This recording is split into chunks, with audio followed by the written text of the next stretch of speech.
Good morning.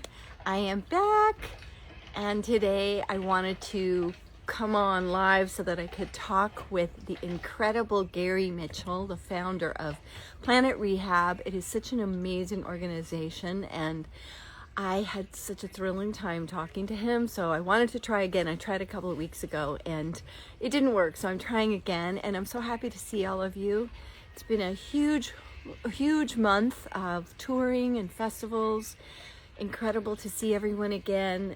Phineas released his beautiful album last week, which has been a real soundtrack for me this week, and I love it so desperately. Billy just announced her perfume today. Some other exciting things happened this week. So big week, but of course I really wanted to talk with you all about sustainability and all the things that we care about to make the world a better place. We're going to see lots of you on tour and be able to share with you, support and feed all of what we're doing to all the cities we're going to be in.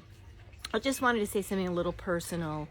Last week I lost a very dear friend, and her name was Regine. She was an incredible human being, and today I'm wearing something. I'm starting a trend for my own life called What Would Regine Wear? Because Regine was a huge spirit and an incredible human being, an artist in every sense of the word. Everything she did was so artistic, and she just inspired me so much. And she was 6 foot something, and she just would wear the most incredible clothes, and she could pull it off, and I'm always too, I don't know, shy or self-conscious or something to do that. And so I looked in my closet today and I found something. I got it I think a clothes swap, or someone gave it to me, and I never wear it because it's, whatever, too flashy for me or something. And I thought, no, what would Regine wear? So my hair is crazy today, by the way. So today I start What Would Regine Wear? I encourage you to do the same. She lived her life as an artist in her parenting and her friendships and everything she did. So let her inspire you. Love you all. And just look in your closet or go to a clothes swap or a thrift store and pick out something, that you would never feel comfortable in normally, but that you wish you could, and wear it and think of me and my friend Regine, and I would love that. So let's go to see if we can get Gary on right away.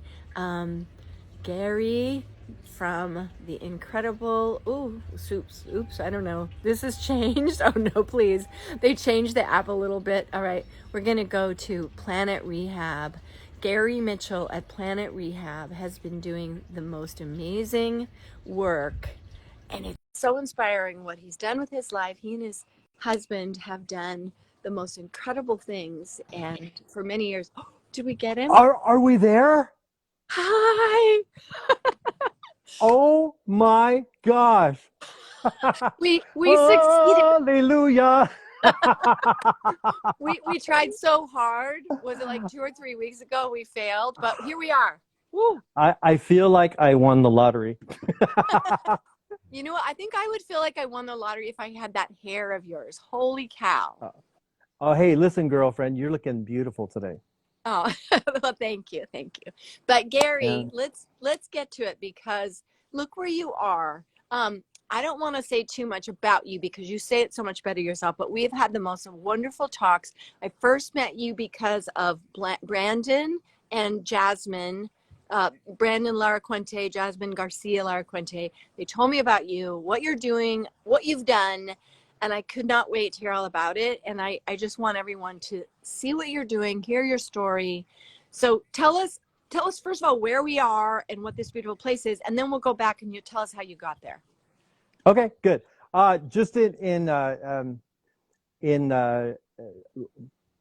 honor of Brandon and Jasmine, I'm wearing the purple Crocs you guys sent me. So thank you. Just had to do that. Sorry.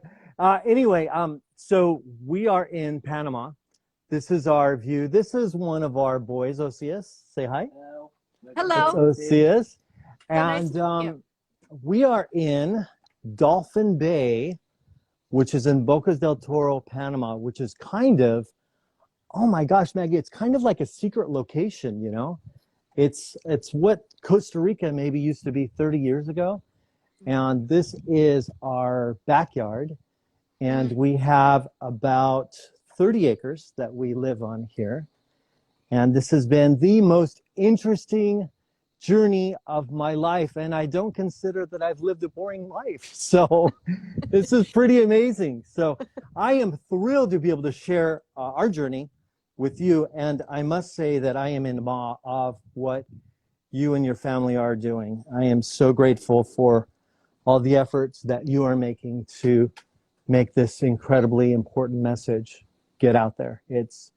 There's no more crucial time in the world for the message that we're sending, and we just have to be the little angels that we're supposed to be. Well, thank you. And okay, so we're going to get to what you're doing there with the almendre and all of that, but how did you, I just like, give me the synopsis version of like, you were in California, you were already kind of in this space. And tell us about that and then how it moved you to make this change. Yeah, so you had someone on, I think it's about a month ago, right? Mr. Oppenheimer, Michael Oppenheimer. Yes. Yeah, so this was back when I was a corporate monkey working in Los Angeles. And I've always loved animals, and I have to be driving in the bliss of Los Angeles traffic, which I don't wish on anyone. But I was listening to NPR, and they were interviewing this guy back in 2002, a climatologist named Michael Oppenheimer. And he was talking about how there were already species going extinct because of climate change back in 2002. Boom! It blew my mind. You know, there was so much misinformation, not that there isn't misinformation now, but there was so much misinformation then. I'm the type of person that I presume much like yourself and your family. If I know of something, if I don't do something about it, I have panic attacks, right? So I started a nonprofit called Planet Rehab, planetrehab.org, to give voice to nature, to the beautiful animals and the trees and everything that was being destroyed so fast. So fast forward, we turned our backyard into an animal sanctuary in Los Angeles, my dear. We lived in a place called San Dimas. We had 350 animals that lived in our backyard, including at one time over 17 peacocks. You can imagine how popular we might have been in the neighborhood. Yeah. When we learned that over 200 species were going extinct every day, and when we found out that the number one reason was because of humans eating animals, 91% of the destruction of the Amazon rainforest is due to growing crops for animal feed. So we started hosting plant-based food festivals. So along with the 350 animals in our backyard, we would have 100 to 200 people, and we would have plant-based foods from 30 countries. We'd have international entertainers. Again, this was all in our backyard, which is pretty crazy, right? But it was a way to really do something that was very different, and we felt it was a very positive way to try to encourage people to open their mind to a different way of living.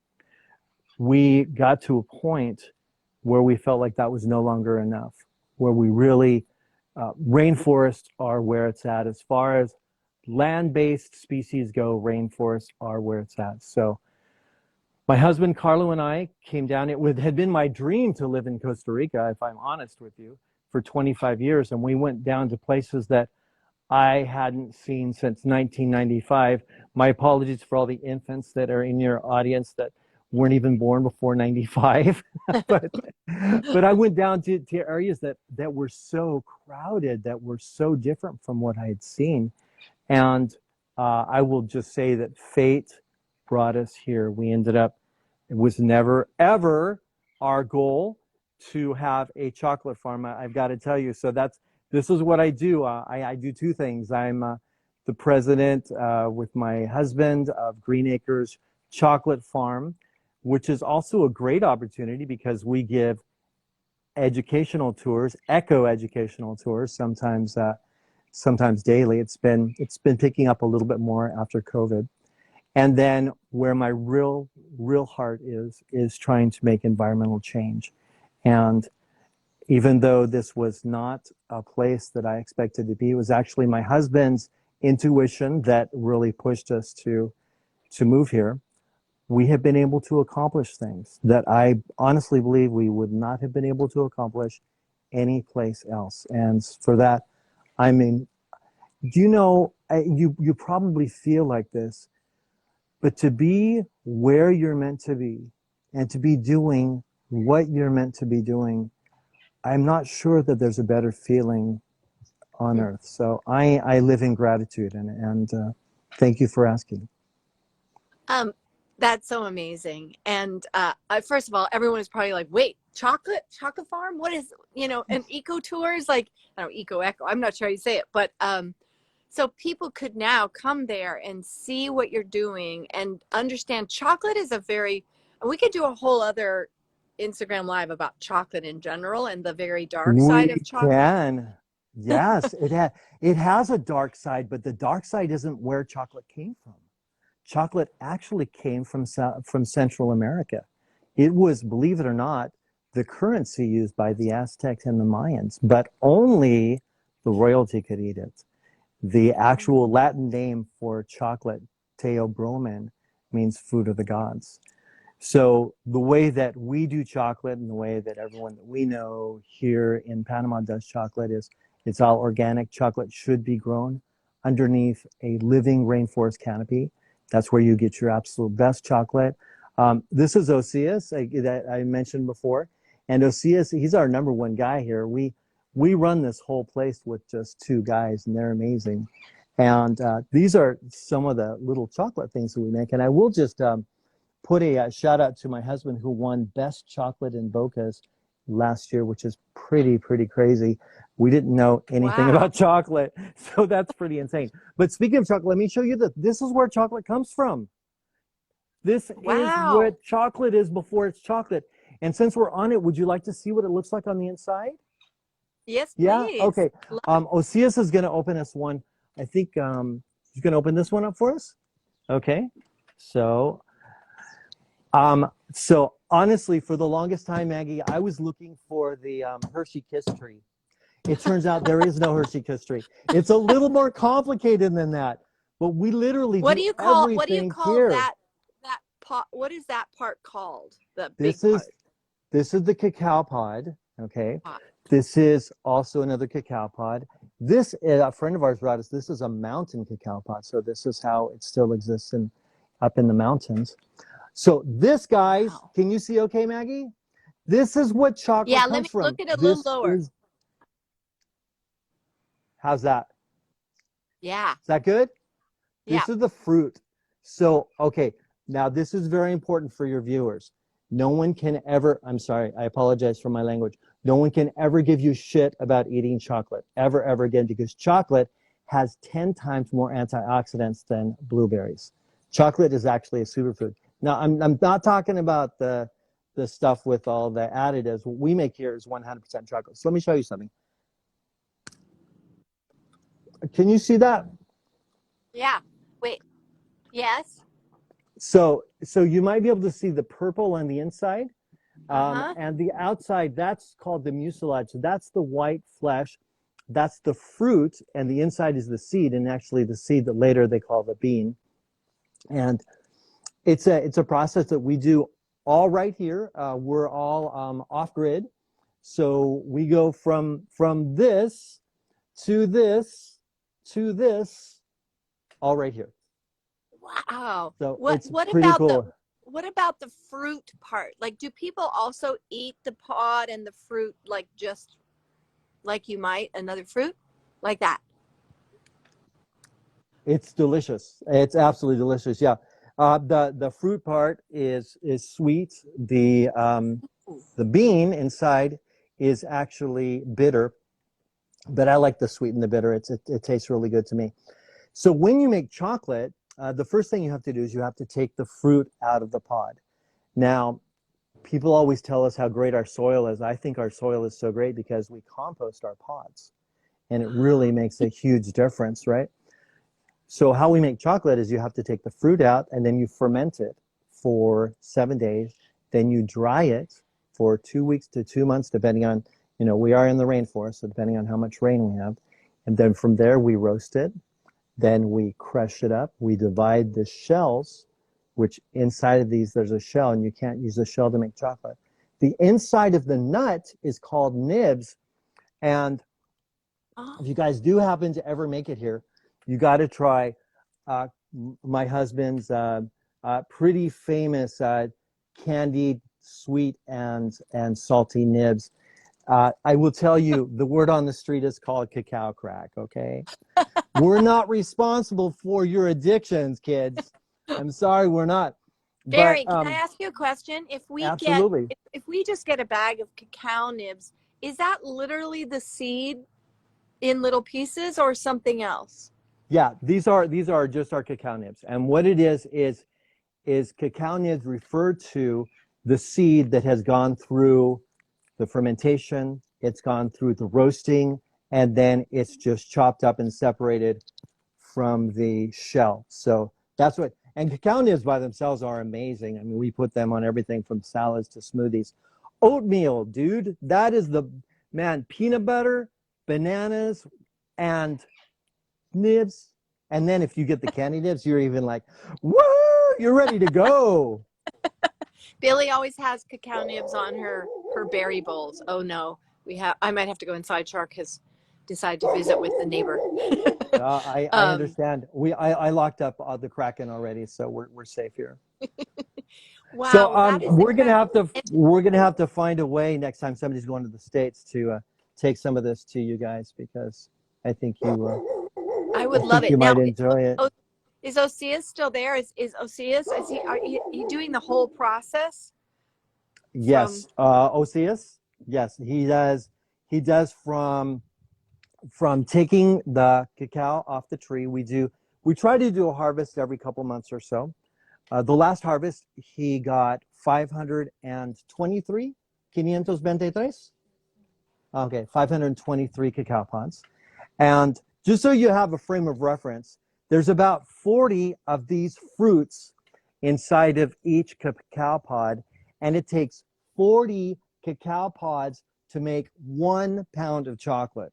So Wow. It is rather labor intensive. But again, we do everything here. There's no slaves involved, like in Africa. We do it. Our cacao trees, some of our cacao trees are over 150 years old. And the reason why they can live that long is because they live underneath a healthy rainforest canopy. So what I learned was you take care of the rainforest, you get chocolate. And that's pretty cool. That's pretty cool. You also get oxygen. Yeah, Maggie, I'm learning so much about trees. I'm learning about how they communicate with each other. I'm learning about how parent trees use the mycelium to give extra nutrients to their babies. I'm learning even how the trees, if a tree is dying, it can voluntarily send out all of its nutrients to try to help the rest of the rainforest. It touches me beyond words. Wow. Being in the rainforest, oh my gosh. I mean, like, it's like waking up and having the lottery here. This is so far away from my life driving in Los Angeles traffic, and I am truly grateful. Tell us now about the Magical Almendre, because I know that is such a passion of yours and something I'd never heard of, how it's affecting the whole system. So when we got here, we were told that there were several almendro trees. Almendro.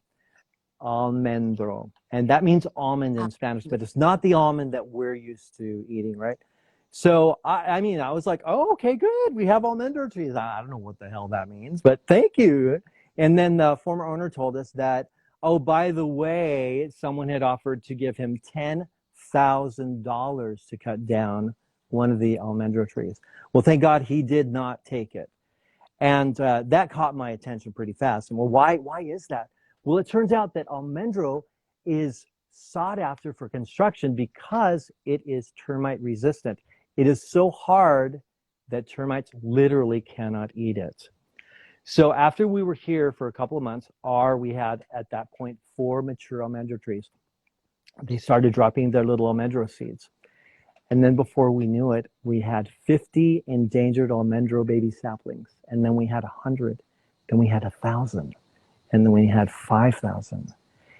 We have since learned that it is highly unusual for almendro trees to be producing as many saplings as what we have. And I mean, can you say destiny? This was obviously where we were meant to be, right? It's absolutely insane. So we researched to make sure that this would be good for reforestation. There's actually a video that you can find on Amazon called Almendro, the Tree of Life, where we learned that the almendro tree is probably the most important tree in the Central American rainforest because, first of all, it creates the canopy. It grows up over 150 feet tall, lives for hundreds of years. So just from an oxygen perspective and from cleaning the air, I mean, that's huge already. But over 1,000 organisms depend on a single tree. That's Wow. 16 species of mammals, 19 species of bees, over 100 species of birds, and it turns out that there's a huge parrot called a great green macaw. It has red across its forehead, and it is critically endangered because the great green macaw will only nest in the almendro tree. No. Now, forever, the almendro tree was safe. It was safe because it was too hard to chop down with an axe. But there are new blades for chainsaws, and now the almendro trees are almost extinct.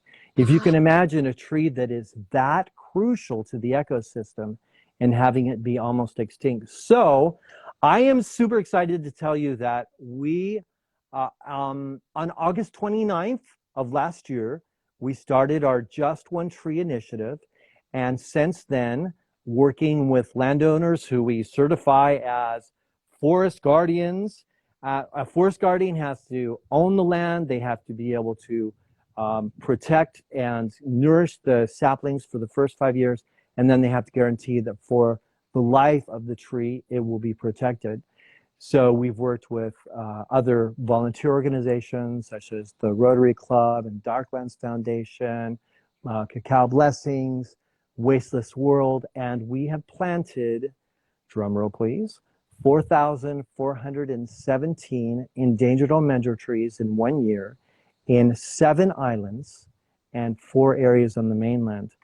And what I'm really excited about is this is actually just the first step toward our Great Green Macaw Rescue Program, where within a decade, we hope to bring back some, starting with some captive pairs and do captive breeding and release the great green macaw back into the wild here. And that just touches my heart. That is incredibly exciting. And I think that sort of speaks to the, it's a hard time because we're so concerned about the state of the planet. It's also an opportunity. It's also so exciting what we can do and what people are doing. And if we can do multiples of that and make that multiply more and more of that, it is a thrilling time to think of bringing back species. While right now it's quite sad and scary how many we're losing, but it's amazing that you're doing that. Let's talk about that for a second. My big goal is to live in active hope. And you look around the world and it's pretty scary, it's pretty sad. But that gives us a choice. We can either react negatively or we can decide to be the change that the world so desperately needs to see. And what I believe is that is if we're working toward change, it's really difficult to wallow in sadness. And wouldn't it be great if we were all working for change? I mean, this is an opportunity. Every single tree that we plant is active hope. That is hope in motion. We won't be here by the time these trees mature. But how exciting that is. What a legacy that humans can decide to leave. So amazing. And people can support Planet Rehab and go on your site and learn about the almendro tree. I don't say it very well, and all of your Absolutely. doing. And also, I think it's important to note people can plant trees wherever they are, find out what trees their Yes. community needs and what's appropriate. I absolutely love trees. I find myself looking at trees more and more as I get older. Of course, when you're a kid, you climb trees, you kind of live in the trees, and you're older, you realize how magical that is. The fact Yeah. that beautiful, these really magnificent works of art are all around us, really creating our whole ability to survive on the planet and breathe. And it's really very mind-blowing. Especially when you look at the fact that they think and feel and communicate. It's a whole new world. It's a world that 30 years ago people would have laughed at you if you would have said that. But now we're learning that there's so much more to trees. I completely agree with you. I was wondering if now might be a good time to share what we're doing to help the native villages. Please, yes. So Osias lives in a village that's right next door to us called Buena Esperanza, and that means good hope. And when we moved here, we were shocked because I had an idea of what I thought native villages would be, and we found out that they had been contaminated by the American diet syndrome. Imagine that. The majority, almost entirely, especially of the women that we've met, are obese and have diabetes and they have heart conditions. And guess what? They eat a lot of meat and they eat a lot of processed foods. They eat a lot of sugars. They are eating the American diet. And so then the pandemic happened and they were starving to death. Well, that really made no sense because here, now I know how hard it is to grow things in Southern California, right? All the stars have to be properly aligned. You have to water a million times a day. But here, darling, you just stick something in the ground and it grows. So this for us was a wonderful opportunity. Again, you look at what the opportunities are and you ask yourself, what can I do to make a change, just like what you did with Support and Feed. So we started growing hundreds of superfoods. We started growing hundreds of jackfruit trees. Now, I know that you're aware of what jackfruit is, but for some of your viewing audience, this is what a jackfruit looks like. Crazy. Yeah, right? So we started growing hundreds of jackfruit trees, which again are superfoods. We started growing hundreds of, now this when it's ripe will turn a little bit yellow, but this is called biriba. Biriba papa. I love biriba. It's like eating lemon custard, only it's a superfood, right? Which is very, very cool. So we started growing hundreds of jackfruit trees and biriba trees, and we started growing water apple, which actually tastes like kind of a very rose-scented apple, and they just grow by the hundreds and hundreds. We started growing something called Cranberry Hibiscus. Can you see this down here? Yeah. See how Beautiful. absolutely gorgeous that is? This is Cranberry Hibiscus, and this is again a superfood. And guess what? You can eat it just like that, and it is delicious. It's a little lemony, it's a little tangy, and this is katuk. You would like this because katuk turns out to have 10 times more protein than spinach. No Again, way. you can eat these raw, you can eat them cooked, you can eat them in smoothies. So we created what's called our Native Farm Survival Kit program. And what that was we brought over hundreds of fruit trees, jackfruit, biriba, water apple. We brought over cranberry hibiscus, katuk. You can see these are just grown in just whatever plastic things that we can find, the stuff that would be trash. This is a little jackfruit tree that we're growing that'll be on our next group. This is a little biriba tree right here. It's a little water apple tree right there. In May, we had our first opportunity to go to Buena Esperanza Nobe Village. Nobe is N-G-O-B-E. That is the name of the indigenous people that live here. And we took hundreds of these highly nutritious fruit trees and vegetables and provided them to the people that came to our seminar. And we had a group cooking class where everybody got to make something that that I call coconut curried katuk, which is absolutely delicious. So we have done now 2 villages, and we're getting ready to do our 3rd village. It's our Native Farm Survival Kit program. You can learn about our Just One Tree initiative and the Native Farm Survival Kit program. Maybe some of your guests might even want to sponsor a tree in their name, or give a tree for a Christmas gift, or sometimes people do it in the name of someone that they lost. You know, you may want us to help out a family, but this is a great opportunity for us to be able to really give back and help people that really need to. And you might say, well, you're an environmental group. What are you doing, you know, growing fruit trees? Well, you know what? We're all part of the environment. And if you can get your protein from katuk and from jackfruit, you know what? You don't have to shoot sloths or monkeys. By the way, happy International Sloth Day. No. That is today. Do you have yes. sloths there? We have 3-toed sloths and we have 2-toed sloths. No. I'll send some pictures that you can later share if you'd like of some of our sloths. It's absolutely amazing. And we have a family of about 50 howler monkeys, the loudest land animal in the world. This is where they sleep a lot of times. This is one of our acacia trees here, and this is another acacia tree there. And my bedroom is right there. And they will sting at about 5 in the morning. And it is the loudest noise you have ever heard. We're kind of like just used to it now. We love them, though. We love our monkeys. This is just, ooh, you know what? I do have to say something really fast.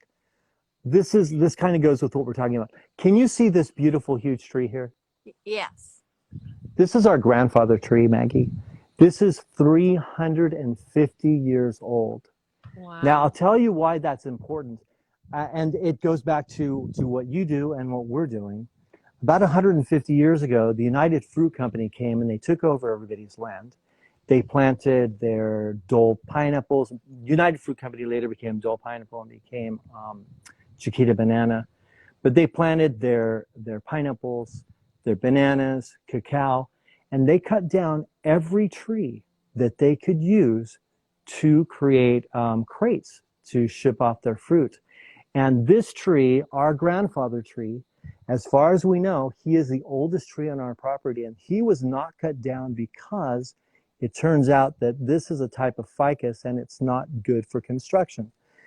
If you look at all the lives that live on him, the philodendrons and the orchids and the bromeliads, and it's just absolutely beautiful. Sometimes he's filled with monkeys, sometimes toucans, sometimes sloths. So we honor him. We honor this beautiful tree, and we're thankful that we have him on our property. You know, Gary, I think that touches on such a point, you know, that everything we do has consequences, and sometimes we can't even see the negative consequences down the road, you know. It's a deep subject, you know. Everything you do, you have to think about all the ecosystem around every choice we make in life, you know. Exactly. Yes, exactly. And yet you can't let the perfect be the enemy of the good. You still have to take action, but you have to keep a conscious awareness all the time of how is this affecting people? How is this affecting the land? How is it affecting everyone? And interesting, the comment about exporting our American diet. You know, one of the really scary things to me now is that even as maybe the United States may be starting to get more of a consciousness, we've exported our diet now so that, you know, other countries are now eating our terribly environmentally unsustainable diet And unhealthy. and horribly unhealthy, and we have done that in places, even like you say, like you're in paradise or you're in rural areas where you're assuming, oh my gosh, there must be beautiful produce here, and there's not access. It's really quite shocking. Like, who would ever think that in where you are, that, you know, anyone would be not having a beautiful diet? But Absolutely shocking. So what can we do? First of all, we don't despair, right? Well, we use active hope. We do what we can. And to your point, yeah, we do make mistakes and sometimes the best laid plans and all. I never ever planned on living on a chocolate farm. That was never what I was planning on doing. I did plan to come and help the rainforest. So what I've learned in my life is that you need to walk your journey, and sometimes things will change. And if you are listening and if you're aware, then the changes will be for the better. I mean, there's no doubt that this is where I am supposed to be. And I want to touch, while we're talking about this, on all of the dreamers and all of the feelers. And I want to thank all of the people that are listening, those that are brave enough to share their tears. The world needs your tears. It's hard to watch what happens to animals today. It's devastating to watch what's happening to the rainforest today, what's happening to our oceans. It's hard, and I completely get that it's much easier to just turn off. But the world needs you. The world needs your feeling, your dreaming, your belief that there can be a better world. And maybe that's planting a garden. Maybe that's planting a tree. Maybe you live in an apartment, but you can do container gardening. You know, we take our trash right here, and I just had some trash on. This is a jackfruit seed. I don't know if you can see a jackfruit seed right there, and there you go, and it's in trash, and I just planted it, and there you go. So I started a tree, right? There are so many things that we can do. And I think what I would also like to share is that look at the beauty around you, because there's always going to be some beauty that you can find. And we need to believe that we can create a better world. And part of that is looking at what we have done that's good, and sharing the beauty, and being the beauty. Ah, well, that's a perfect place to say goodbye. I wish I was there with you. I can't wait till there's a day I will be. It's so inspiring. Please come. And just thank you for sharing this beautiful, video, because, we can't all travel and we can't get places. And I think it is very healthy just to watch things and learn about the world, even if we can't get there, to explore it with the amazing experiences, amazing opportunity we have through movies and video to see the rest of the world, and it broadens our hope and our concern and our love. So thank you, Gary. I can't wait to meet you. And me as well. Thank you for everything that you and your family are doing. Much Thank you. love to you all. Well, love you. Bye. I can't wait to Bye-bye. meet you. Bye, Gary. Bye. Wow, that is the coolest place. Don't you want to go there? Oh my gosh. And just I've had the pleasure of talking to him before, and I just couldn't wait to share what they're doing. That tree alone, the story of all the species that depend on that tree. I mean, every day I wake up and I just marvel at trees. So everyone, I hope you got something out of that. And let's see, someone, I'm going to go to the first one that I clicked on that seems, if you want to come on and talk to me about what we just saw or anything you're doing to help with this. Hello, Hi. how are you? Oh my god, I seriously can't believe you just added me. One Are you in sec. Are you in Scotland? Yeah. I can I'm tell. my Billy's mum. Hi. Well, Hi. This is hi. my sister. I can't see you. Oh, there. Hi. Yeah, Hi, I I'm know, Maggie. this is dark. Hi, I know. What is your name? Jade. What's your name? Oh, Jade. I Jade. actually saw that on the thing. Jade, what city are you in? Scotland. Which town? Glasgow. Oh, Glasgow. Oh, I've actually been to Glasgow, and Scotland is one of the few countries I've actually gotten to spend a fair amount of time in. What a beautiful country. My name is Scottish, Baird. I'm actually Scottish. I know. What a beautiful city, I know Glasgow. all about you, don't worry. Hi, Jade. Oh, there I'm she literally is on shaking your right now. wall. Oh yeah, Well, of course. I've got finished out of water. oh, There he so is. nice. What time is it there right now? Um, not paying attention. Is it is it dinner time, sort of? Supper time? Yeah. Um, well, do you have any questions or oh my gosh, it's so fun to see your walls. Oh, that's so Yeah. nice. Oh, that's so I'm really excited nice. for next year because I'm coming Oh, to Billy's tour. He gets I'm here for so the first happy. time. I'm so happy that you are. It's so much Yeah. fun. The show is so much fun.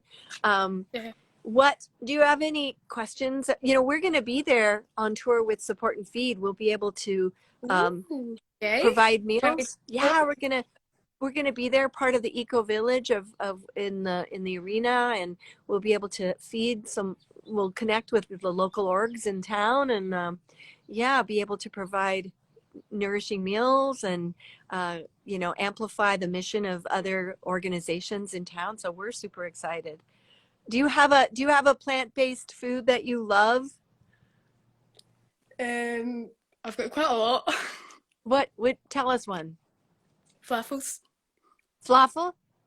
Yeah, those are There good. is there's good falafel there. Oh yes, definitely. Do you make it or do you just buy it at a certain place? I just buy them because I'm not very good at making them. But I made a vegan and gluten-free pasta and I showed Support and Feed. So Oh, thank you. I'm sure I must have seen it then. That's so amazing. I made pasta last night too. Is your family, do you eat a lot of plant-based foods? my family don't, but I do. I've got plant-based cheese downstairs, so I've been making belly-shaped grilled cheese sandwiches. That's, did you say Billy shape? Oh yeah. Oh, that's so good. You know, when we started on tour, I would make grilled cheese sandwiches, vegan grilled cheese sandwiches and quesadillas with an iron because we didn't have, in the beginning you're kind of touring in the most rudimentary way. So I would like get an iron from like, sometimes a hair dryer and I'd put like a piece of, foil on it and I would make it with that. They're all Um, getting mad at me, telling me to show my face. yeah, show your face, Jade. Hi. Hi. Well, Jade, it's so nice talking to you, and I'm so touched by your wall. It makes me so happy. It reminds me so much of Billy when her walls were Also, there's something covered. I want to tell you as well. Yes. Well, I'm on live with you. Um, I'm an OG fan, and I've actually been following you since 2008 because I found your YouTube channel. No. Yeah. 2008? Mhm. That's crazy. Mhm. 2008. So that's how I knew all about you. Oh my God, Billy was 7. Phineas and I I were know. going to see the presidential inauguration together to stand in the crowd of, thousands of people. Oh my gosh, that's really wild.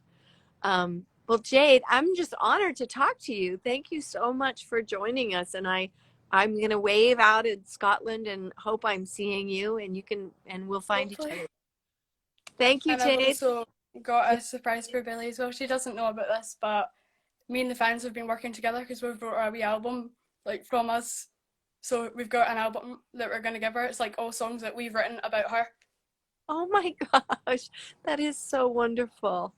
Well, Jade, thank you for joining me. Thank you for, you know, supporting Billy and our family, and also, thank you for, making your efforts with plant-based food and toward a more healthy planet. So I send you lots of love.